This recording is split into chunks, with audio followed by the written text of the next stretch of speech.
रात की 1 बजे का समय था। बगल के कमरे में लगातार इस तरह की आवाजें आ रही थी। मुरली मनोहर की नींद खुल गई।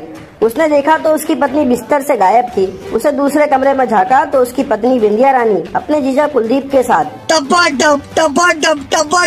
यह देखकर मुरली मनोहर अपना आपा खो बैठा। कुछ देर बाद उस कमरे में हवस का खेल तो खत्म हो गया, लेकिन खून की होली चालू हो गई। दोस्तों, चढ़ती जवानी और हवस की ये कहानी झारखंड से सामने आई है। यहाँ का रहने वाला मुरली मनोहर बैंक में मैनेजर था।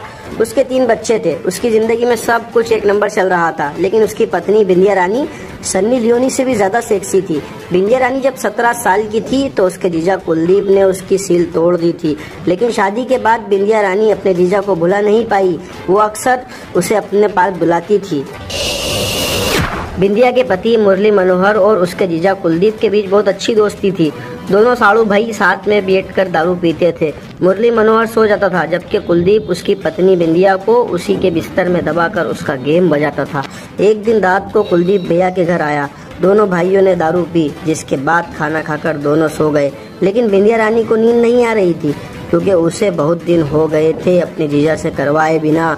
मौका पाते ही वो अपने पति को अकेला छोड़कर चली गई और उसने बिना वक्त गवाए कुलदीप के प्राइवेट पार्ट को सहलाना शुरू कर दिया। कुलदीप कुछ ही देर में उत्तेजित हो गया और उसने अपनी साली को बजाना शुरू कर दिया। आज पता नहीं क्यों इन दोनों को पहले से काफी ज्यादा मजा आ रहा था। मजे मजे में ये दोनों भूल गए कि कमरे में मुरली मनोहर सोया है और वो जोर जोर से करने लगे। कमरे से लगातार इस तरह की आवाजें आ रही थी तो मुरली मनोहर की नींद खुल गई। उसने देखा तो उसकी पत्नी उसके साथ नहीं है। उसने दूसरे कमरे में देखा तो उसकी पत्नी उसके साड़ू भाई के साथ घोड़ी बनी पड़ी थी। ये देखकर मुरली मनोहर का खून खोल उठा। उसने अपनी पत्नी को पिटाई शुरू कर दी। ये देखकर कुलदीप नंगे बदन वहां से फरार हो गया। मुरली मनोहर ने कभी सोचा भी नहीं था कि जिस पत्नी को वो अपनी जान से भी ज्यादा प्यार करता था, वो पत्नी 2 मिनट के मजे के चक्कर में उसके साथ इतना बड़ा धोखा कर देगी। वो अपने गुस्से पर कंट्रोल कर नहीं पा रहा था। गुस्से में उसने सोचा कि सारे फसाद की जड़ ये हॉल ही तो है, इसलिए उसने अपनी पत्नी के हॉल में लोहे की राड़ डाल दी। अब बिंदिया रानी दर्द से झटपटाने लगी। पूरा कमरा खून से भर गया। ये देखकर मुरली मनोहर डर गया। वो तुरंत अपनी बीवी को हॉस्पिटल ले गया। बिंदिया की हालत गंभीर थी, इसलिए डॉक्टर ने उसे रेफर कर दिया।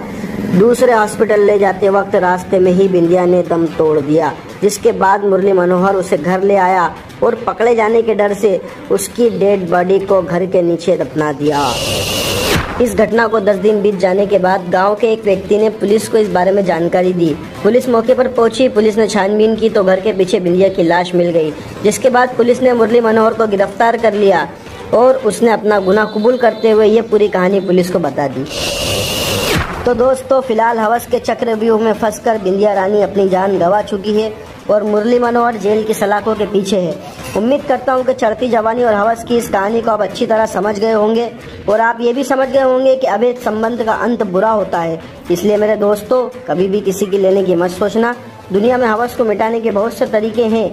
आप अपने हाथों का सहारा भी ले सकते हैं। तो दोस्तों, इसी तरह की वीडियो को देखने के लिए हमारे चैनल को सब्सक्राइब करें, लाइक करें और हमसे जुड़े रहें। धन्यवाद।